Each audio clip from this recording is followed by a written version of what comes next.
ಬಸವಕಲ್ಯಾಣ ನಗರಸಭೆಯಲ್ಲಿ ಕೆಲಸ ಮಾಡುವ ಪೌರ ಕಾರ್ಮಿಕರು ಮುಂಜಾನೆ 4:30 ಗಂಟೆಗೆ ಹಾಜರಾತಿ ತೆಗೆದುಕೊಂಡು ನಂತರ ಪೌರ ಕಾರ್ಮಿಕರು ಹೋಟೆಲ್ನಲ್ಲಿ ಹಾಗೂ ಅಲ್ಲಿ ಇಲ್ಲಿ ಕುಳಿತುಕೊಂಡು ಒಂದು ತಾಸು ಸಮಯ ವ್ಯರ್ಥ ಮಾಡುತ್ತಾರೆ. ಸಂಬಂಧಪಟ್ಟ ಸೆಂಟ್ರಿಂಗ್ ಇನ್ಸ್ಪೆಕ್ಟರ್ ಅಧಿಕಾರಿಗಳು ಅವರ ಮನೆಗೆ ಹೋಗಿ ವಿಶ್ರಾಂತಿ ಮಾಡುವರು. ಪೌರ ಕಾರ್ಮಿಕರು ಎಲ್ಲೆಲ್ಲಿ ಕೆಲಸ ಮಾಡುವರು, ಅಧಿಕಾರಿಗಳು ತಿರುಗಾಡಿ ನೋಡುವುದಿಲ್ಲ.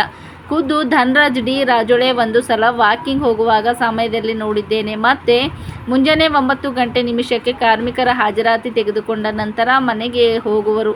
ನಾಲೆ ಚರಂಡಿ ತುಂಬಿದ ಸ್ವಲ್ಪ ತೆಗೆಯುತ್ತಾರೆ. ಅಕ್ಕಪಕ್ಕ ರೋಡಿನ ಮೇಲೆ ತೆಗೆದುಹಾಕಿ ಕಂಡು ಬರುತ್ತಿದೆ ಮತ್ತು 2 ದಿವಸ ಮತ್ತು 3 ದಿವಸ ಕಸಕಡ್ಡಿ ರೋಡಿನ ಮೇಲೆ ಬಿದ್ದಿರುತ್ತದೆ.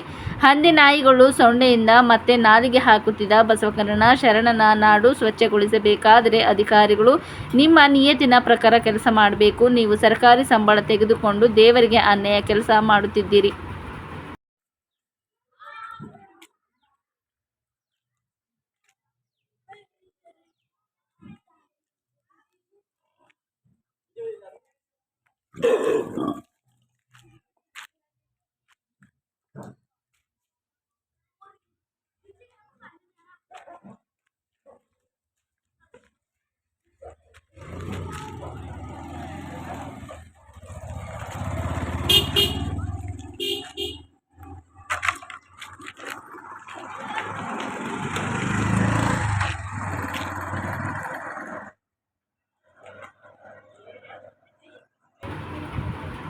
ಬಸವಕಲ್ಯಾಣದ ನಗರದ ಅಂಬೇಡ್ಕರ್ ಚೌಕ್ ಎದುರುಗಡೆ ಸರ್ಕಾರಿ ನೀಲಾಂಬಿಕಾ ಹೈಸ್ಕೂಲ್ ಮುಂದೆ ನಾಲೆ ಚರಂಡಿ ಇದ್ದು ಸುಮಾರು ವರ್ಷದಿಂದ ತುಂಬಿ ದುರ್ವಾಸನೆ ಬರುವುದು ಕಂಡು ಶಾಲೆಯ ಮಕ್ಕಳು ಹೋಗುವ ಸಮಯದಲ್ಲಿ ನಾಲಿ ಚರಂಡಿ ತುಂಬಿ ವಾಸನೆ ಬರುವುದು ಕಂಡು ಬರುತ್ತದೆ. ನಗರದಲ್ಲಿ ಎಲ್ಲ ನಾಲಿ ಚರಂಡಿಗಳನ್ನು ತುಂಬಿ ರೋಡಿನ ಮೇಲೆ ನೀರು ಹರಿಯುವುದು ಬೆಳಕಿಗೆ ಬರುವುದು ಕಂಡು ಬರುತ್ತದೆ. ಸ್ವಚ್ಛಗೊಳಿಸಬೇಕೆಂದು ನಗರಸಭೆ ಪೌರಾಯುಕ್ತರಿಗೆ ಮನವಿ ಮಾಡಿಕೊಳ್ಳುತ್ತಿದ್ದೇವೆ ಎಂದು ಸ್ಥಳೀಯರು ಹೇಳಿದರು.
ಪ್ರಧಾನಮಂತ್ರಿಗಳಾದ ನರೇಂದ್ರ ಮೋದಿ ಅವರ ನೇತೃತ್ವದ ಕೇಂದ್ರ ಸರ್ಕಾರದ ಸಂಪುಟದಲ್ಲಿ ನೂತನ ಕೇಂದ್ರ ಜಲಶಕ್ತಿ ಹಾಗೂ ರೈಲ್ವೆ ಖಾತೆಗಳ ರಾಜ್ಯ ಸಚಿವರಾಗಿ ಆಯ್ಕೆಯಾಗಿರುವ ತುಮಕೂರು ಶಾಸಕರಾದ ವಿ ಸೋಮಣ್ಣ ಅವರನ್ನು ಮಾಜಿ ಎಂಪಿ ಭಗವಂತ ಖೂಬಾ ಭೇಟಿ ಮಾಡಿ ಅವರಿಗೆ ಶುಭ ಹಾರೈಸಿದರು. ಈ ಸಂದರ್ಭದಲ್ಲಿ ಬೀದರ್ ಲೋಕಸಭಾ ಕ್ಷೇತ್ರದ ರೈಲ್ವೆ ಕೆಲಸಗಳ ಕುರಿತು ಹಾಗೂ ಪ್ರಧಾನಮಂತ್ರಿ ಕೃಷಿ ಸಿಂಚಾಯಿ ಯೋಜನೆಯಡಿಯಲ್ಲಿ ಬ್ರಿಡ್ಜ್ ಕಮ್ ಬ್ಯಾರೇಜ್ ಮುಂತಾದ ನೀರಾವರಿ ಯೋಜನೆಗಳ ಕುರಿತು ಚರ್ಚಿಸಲಾಯಿತು.